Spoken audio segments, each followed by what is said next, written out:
Eu desejo ler no Evangelho de São João, capítulo 1, versículo 14, a parte A do versículo. E o Verbo se fez carne e habitou entre nós. Que Deus abençoe a leitura da sua santa e bendita palavra. O Verbo se fez carne e habitou entre nós. Quero falar por uns instantes acerca do Verbo fazendo-se carne e vivendo entre nós. Claro que isso cumpriu na pessoa do Senhor Jesus Cristo, nos seus dias, nos dias da primeira vinda. E é claro que todas as escrituras se entrelaçam, elas não estão trabalhando isoladamente. E para que o Verbo viesse a se fazer carne, é claro, para remir o tempo que eu não li outras escrituras, mas se você é um leitor das Sagradas Escrituras, sabe que o Evangelho segundo João, ele diz que no princípio era o Verbo estava com Deus e o Verbo era Deus. E mais na frente, ali então no verso 14, é onde nós lemos agora esta parte. O Verbo se fez carne e habitou entre nós. Acontece que quando Jesus veio na primeira vinda, ou seja, toda vez que Deus, o Espírito Santo, desce na terra usando um ministério profético, ele usa também a terminologia filho do homem. Você encontra isso no livro de Ezequiel, você encontra isso em outras passagens bíblicas no Antigo Testamento. Eu pretendo que este vídeo fique um vídeo pequeno, não quero que fique um vídeo tão longo, né, para não tomar o seu precioso tempo. Mas depois você pode fazer as referências. Então, nos dias da carne do Senhor Jesus Cristo, o Senhor Jesus Cristo sobre a terra era o Filho do Homem ali, na sua primeira vinda, ele veio para o que era seu. Quem era seu? O povo judeu. Ele veio para o que era seu e os seus não receberam. Mas nós sabemos que ele teve que, como que catar a dedo.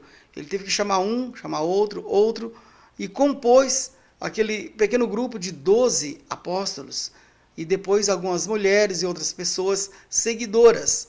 Tanto é que, apesar de Jesus haver pregado, dirigido reuniões perante multidões de 4.000 pessoas, de 5.000 pessoas, nem todas aquelas pessoas eram seguidoras, eram discípulas seguidoras de Jesus. Sabemos disso porque, durante os 3 anos e meio do ministério terreno do Senhor Jesus Cristo, nós vemos de uma vez só 70 discípulos desviando-se da igreja, saindo, dizendo, duro esse discurso, quem poderá ouvi-lo? Indo embora, não queriam mais estar com Jesus. Gostavam só de participar dos pães multiplicados, dos peixes multiplicados, só quando o assunto era prosperidade para o lado deles. Mas quando Jesus começou a disciplinar, a doutrinar, dizer que quem não comer da sua carne, não beber do seu sangue, também não tem parte com ele, então as pessoas começaram a não querer aquilo. Bem, mas o que eu quero enfatizar aqui é que Jesus veio e ele exigiu que seus discípulos não fossem a outros, senão às ovelhas perdidas da casa de Israel.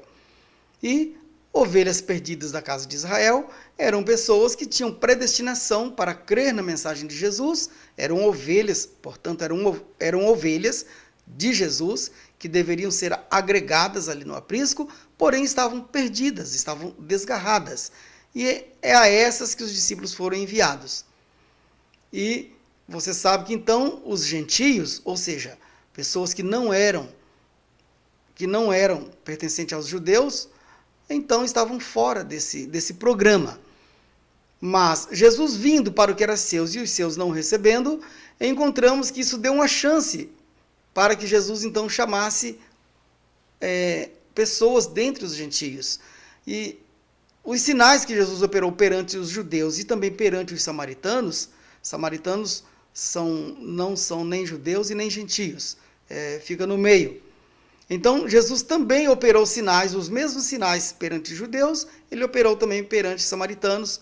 Nós encontramos que ele, ali no poço, né, diante daquela mulher samaritana, ele operou aquele sinal de dizer os segredos, as coisas ocultas que estavam guardados no coração daquela mulher, Jesus falou quantos maridos ela já havia tido, e aquele atual que ela tinha não era marido dela. Ela, naquela hora, ela se sentiu tocada pelo sobrenatural e falou: Senhor, vejo que tu és profeta. E ela acertou, porque Jesus realmente era profeta, era o filho do homem ali. Mas Jesus prometeu em São Lucas, capítulo 17, versículos 26 até o 30, é um trecho das Escrituras. Ele diz que como foi nos dias de Noé, como foi nos dias de Ló, a primeira parte que eu citei está em Gênesis capítulo 6, os dias de Noé. Depois, Gênesis capítulo 18, os dias de Ló, também os dias de Abraão, é claro. Assim será nos dias do Filho do Homem. Então, Jesus usou o verbo conjugado no passado, como foi. Depois ele disse, assim será. Projetou para o futuro. Esse futuro é para os nossos dias de hoje. Esse futuro chegou. E sinais que foram operados naquela época, hoje vieram a ser operados novamente.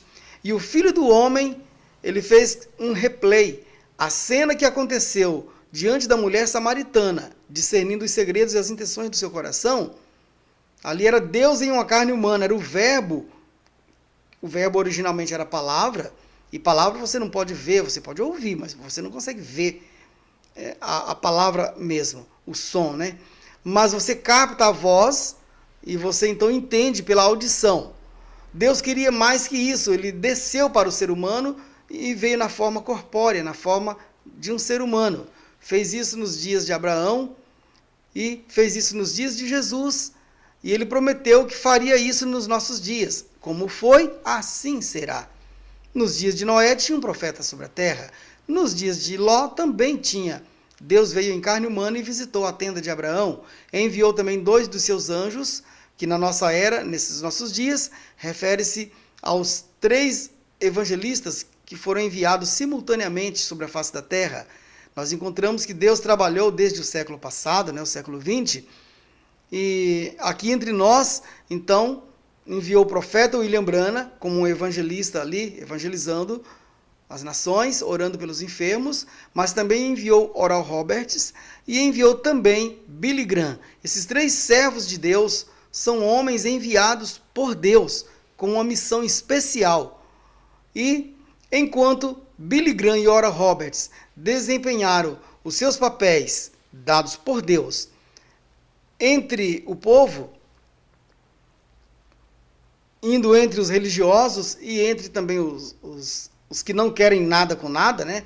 Os do mundo, mas ambos receberam, tanto os religiosos quanto as outras pessoas também receberam. Ou seja, a palavra foi dita a elas, elas não receberam, ou seja, elas não se tomaram posição, mas elas foram avisadas, é isso que eu estou dizendo. Deus se manteve com o seu servo William Branham, como ele manteve com Abraão, lá nos carvalhais de Manre, discernindo o segredo do coração de Sara, comendo ali, bebendo com Abraão e também confirmando a promessa que ele fez a Abraão do filho prometido. O filho prometido não nasceu naquele momento, o Isaac, mas ali foi confirmada a promessa e Deus disse para Abraão que pelo tempo da vida Sara teria o filho. E a partir daquela visita de Elohim, Sara já engravidou-se dentro do tempo da vida, é claro. O profeta menciona em diversas mensagens que é o período, o ciclo da mulher, o ciclo de 28 dias que toda mulher que está com a sua saúde normalizada em período fértil, ela então obedece esse ciclo. Isso aconteceu com Sara. E Sara estava com seu ventre amortecido até então. Para que ela entrasse nessa condição de conceber um filho e suportar uma gestação e vir a ter o filho prometido, então Deus teve que mudar, teve que renovar, teve que restaurar. Por isso eu vou ler daqui a pouco na mensagem Abraão Restaurado. Eu vou mostrar aqui no vídeo para que você possa ver. Esse livro foi traduzido, impresso e é distribuído pela gráfica, pela imprensa A Palavra Original. Eu agradeço a Deus, por esse bom trabalho que esses irmãos têm feito. Isso tem ajudado, pelo menos eu tenho sido muito ajudado, quando nós temos esses livretos que podemos ler a mensagem. Bem, então Deus teve que restaurar Abraão e Sara para uma condição onde eles estavam com seus corpos renovados. Prova escriturística? Eu já tive que encarar alguns críticos, até mesmo na internet, encarar num sentido assim, alguém tentando trazer reprovação, mas o William Branham, não, ele não criou, ele não inventou. Vou deixar aqui só uma dica rápida, uma pista, para você que é legitimamente interessado, você merece. Quando Abraão, depois dessa visita de Elohim, na tenda de Abraão, se você estudar ali, você vai ver que Abraão chamou Sara, sua esposa, e desceu até Gerar. E lá, o rei daquela localidade, quando viu aquele casal jovem chegando ali, agora veja bem, Abraão à beira de 100 anos e Sara à beira de 90 anos. Mas quando o rei viu, ele se enamorou de Sara. Ele pensou, essa é a jovem mais bonita que eu já vi, que eu já conheci. E ele então desejou casar com Sara. E foi naquela ocasião que Abraão disse para Sara, ó Sara, diga que você é minha irmã. Porque, na verdade, Sara era meio irmã de Abraão. E então, com aquilo, o rei entendeu que ele poderia tomar Sara como esposa. Mas Deus, em sonho, visitou o rei Abimeleque, e disse para ele, ó, você é um homem morto. Você é como um homem morto. Por quê, Senhor? Porque você está querendo tocar na mulher do meu profeta, do meu servo. Desista dessa ideia. Senão eu vou castigar você com todo mundo aqui. E assim sucessivamente. Deus ia ferir todo o Egito com esterilidade. Todas as mulheres, todas as fêmeas ali ficariam estéreis, nunca mais dariam à luz, se aquele fato consumasse. Então, o rei pediu instruções e Deus disse a ele que pedisse para que Abraão orasse por ele e que ele então desistisse daquele intento. E assim então foi feito, certo? Mas isso aqui foi só para deixar uma pista para que você então possa ver que Sara estava com seu corpo renovado. Caso contrário, o rei Abimeleque não interessaria por ela. Mas, isso está nas escrituras. Mas vamos em frente aqui. O que eu quero deixar aqui, eu vou apenas ler 3 parágrafos da mensagem Abraão Restaurado, e através dessa leitura, você mesmo vai tirar suas conclusões, apesar que já está concluído. Tá? Não depende da minha opinião, não depende da opinião de quem quer que seja.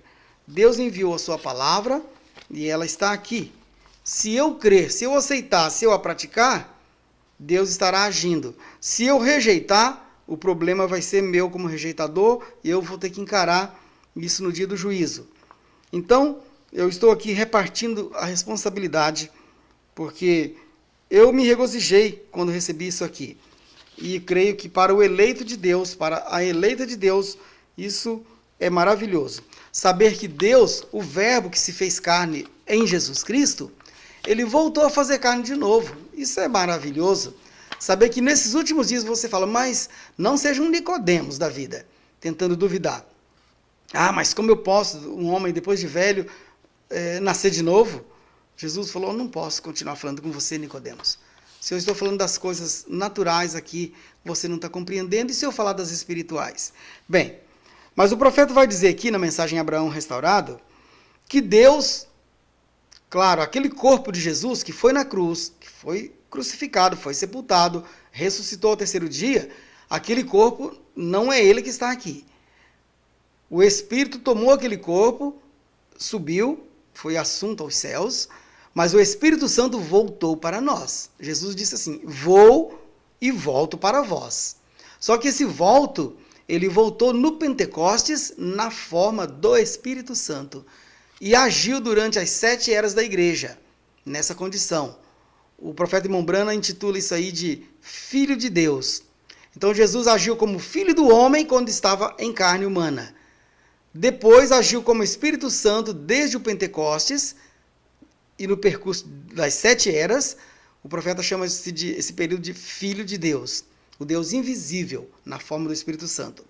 E nesses últimos dias, o Deus invisível continua sendo Deus invisível, mas o Espírito Santo manifesta-se em corpos humanos aqui na face da terra. Primeiramente, em um profeta. Ele desce, ele vem ao profeta. Eu só quero deixar rapidamente, eu sei que espíritos podem tomar você, pode tomar essas palavras aqui nesse vídeo e querer pensar que isso não está correto. Mas veja bem, nos dias de João Batista, só eu vou me reportar rapidamente. A Bíblia diz bem assim, Sendo Anás e Caifás sumos sacerdotes, veio a palavra a João no deserto. Então veja, Anás e Caifás ocupavam as cadeiras principais e pensando que a palavra, pela lógica, pela planilha que eles tinham tudo elaborado, tudo plano certinho, o plano religioso, então a palavra de Deus deveria vir em Jerusalém, exatamente no gabinete de Anás e de Caifás. Mas não foi assim. Sendo Anás e Caifás sumos sacerdotes, dois sumos sacerdotes, uma dupla de sumos sacerdotes naquela época, veio a palavra a João, passou por cima da cabeça de Anás e Caifás e foi a João no deserto. Então veja que Deus vai ao profeta. E é assim que tem acontecido nesses últimos dias. O profeta, irmão Brana, também estava no deserto. E a palavra de Deus veio, inclusive, na forma de uma espada, né? Ali, para que ficasse até mais fácil, mais didático, né? Para se compreender. Era a palavra de Deus vindo ao profeta. E, então, vindo a palavra de Deus ao profeta, a revelação também veio ao profeta. E a revelação dos 7 selos, a abertura e revelação dos 7 selos, e grande parte disso já foi cumprida, e há partes cumprindo agora mesmo. Por exemplo, esta palavra que eu estou dando aqui agora, eu apenas estou sendo usado como um instrumento nas mãos de Deus, mas Deus está dando esse recado para você. Isso aqui é parte desse assunto. E parte do assunto está para acontecer nos dias que estão vindo, até que nós subamos para encontrar com o nosso Senhor nos ares, passaremos por uma experiência semelhante à de Abraão. Se sois da fé, sois descendência de Abraão, sois filhos, sois família de Abraão. E Abraão e Sara não passaram pela reestruturação, Abraão restaurado, né, pela restauração de corpos? Os nossos corpos também. A Bíblia promete que quando Jesus vier nos ares, será uma vinda secreta. Ele não vai pôr os pés na terra. Ele virá nos ares de forma secreta. Ninguém vai conseguir filmar, fotografar, captar ele com câmeras fotográficas, coisas assim, não. Será secreto, um rapto, um arrebatamento secreto. Apenas os que dormiram em Cristo ressuscitarão primeiro, e os que estiverem vivos não vão morrer. Então, é para esse grupo que eu estou falando nesse momento. Você pode exatamente ser uma dessas pessoas que, muito provável, não terá tempo nem mesmo para morrer, porque há um grupo de pessoas predestinado para estar vivos no momento deste evento. E, já digo, não será um evento, um espetáculo público, não. A parte onde o Filho do Homem desce na terra, coloca os seus pés aqui e mais uma vez opera os mesmos sinais, é agora, é nesse período, na era da noiva. E como que ele faz isso? O Espírito Santo que agiu durante as eras, de maneira invisível, usando as pessoas, agora ele toma um profeta, no tempo do ômega, né? Não é isso? Jesus é o alfa e é o ômega. Ele é a primeira letra e é também a última. É o princípio, é o fim. É o que abre, é também o que fecha. Então, na abertura da dispensação gentílica, lá na primeira era da igreja, Deus iniciou enviando um profeta, Paulo. E nesses últimos dias, Deus está fazendo o fechamento novamente através de um ministério profético. E então é Deus no alfa, Deus no ômega. E agora, então, neste momento, Deus age através desse profeta e ele fala a palavra, cria esquilos. Ele fala a palavra, ressuscita um peixe. Você fala, são coisas pequenas, aguarde. Ele fala a palavra e um garotinho todo destroçado por um acidente de trânsito lá na Finlândia, o garotinho levanta, bate a poeira da sua roupinha, olha para os lados e sai correndo, vai embora. Depois de dado por morto, o local já estava isolado ali, certinho, os policiais ali fazendo a ocorrência e a perícia, né, tudo ali, mas isso foi mostrado por visão anteriormente para o profeta, certo? Então, era um homem, era o William Branham, mas o William Branham não tinha e não tem, e nenhum homem tem poder para fazer isso, a não ser que Deus esteja nele. Então, Deus agiu em um profeta, sim. E isso, então, é Deus agindo em uma carne humana outra vez. Um homem sendo um instrumento nas mãos de Deus. Foi um homem ungido nos dias de Jesus, Mas no Pentecostes foi um povo ungido. Nesses últimos dias, a cena se repete. Um homem ungido, a unção desce para toda a congregação daqueles que são predestinados, é claro, para portarem esse nível de revelação. E aí então a unção vem e hoje se está no corpo místico de Cristo, na sua noiva, nos indivíduos que têm recebido esta bênção maravilhosa.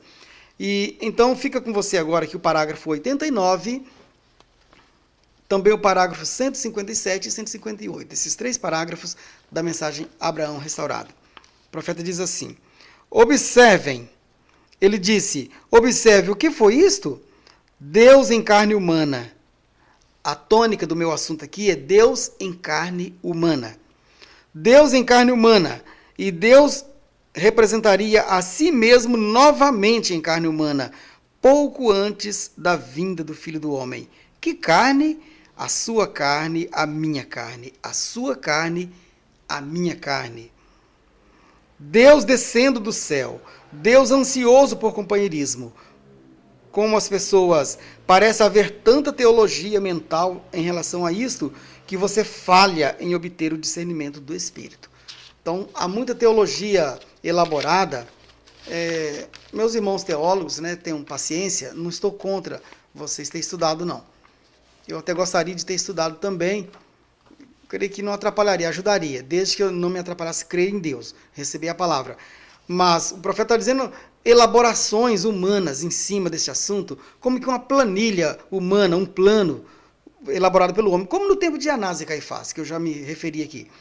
Elabora, ele vai vir desse jeito, aí faz até o desenho, a nuvenzinha, as trombetinhas ali, os anjinhos, aí Deus vem de forma muito diferente, né? Como veio a João lá no deserto, veio também a William Branham no deserto, e veio a você, veio a mim. Parágrafos 157 agora e 158, para encerrar. Ó irmão, o anjo do Senhor está aqui nesta noite. Ele é o Deus Jeová em carne. Ele é Jeová Deus em minha carne. Aquele mesmo Deus nunca morre, ele é simplesmente real. A coisa é, o povo não reconhece, está vendo? O povo não reconhece. Ele não... E quando ele realmente vier, eles dirão, bem, muito bem, eu suponho, parece correto, eu acho que está certo. Quer dizer, as pessoas conjecturam, né? Cuidado, né? Ó, irmão, se cada palavra naquela Bíblia não for verdade, ela não é a palavra de Deus. Não é a palavra de Deus, se não é. Mas se é, então, se Deus confirma a sua palavra, então é verdade. Amém. Deus guarda a sua palavra. Não crê você nisto? Agora, 158. Ele está aqui. Ele está aqui. Eu digo isso no nome do Senhor. Acham que ele está? Agora, ele pode usar a minha carne do mesmo modo que ele poderia criar uma. Porque, de qualquer forma, foi ele quem me fez. Ele poderia usar a sua carne. Ele te criou e te fez. Você não acha isto? Agora, se você simplesmente abrir seu coração e tirar a si mesmo do caminho. Olha que dom maravilhoso. Tirar a si mesmo do caminho. Quer dizer, parar de discutir, parar de tentar escorar, resistir à verdade. Deixe que Deus faça o trabalho. Tirar a si mesmo do caminho. Ele entrará, pode te usar. Ele é o mesmo Deus, ele dá os mesmos sinais. Amém. Crê você nisto? Olhe para ele. Deixe-me virar minhas costas. Ore por algo errado que você tem. Isto é um desafio. Nesse parágrafo que eu vou encerrar aqui, mas seguindo adiante, né, se eu fosse continuar lendo, o profeta vai começar a entrar na linha do discernimento e vai começar a chamar as pessoas ali na frente e pelo Espírito Santo, o Filho do Homem, o Espírito de Deus vai estar mostrando, abrindo visão para o profeta e ele vai estar vendo os segredos dos corações das pessoas e vai começar a falar com elas.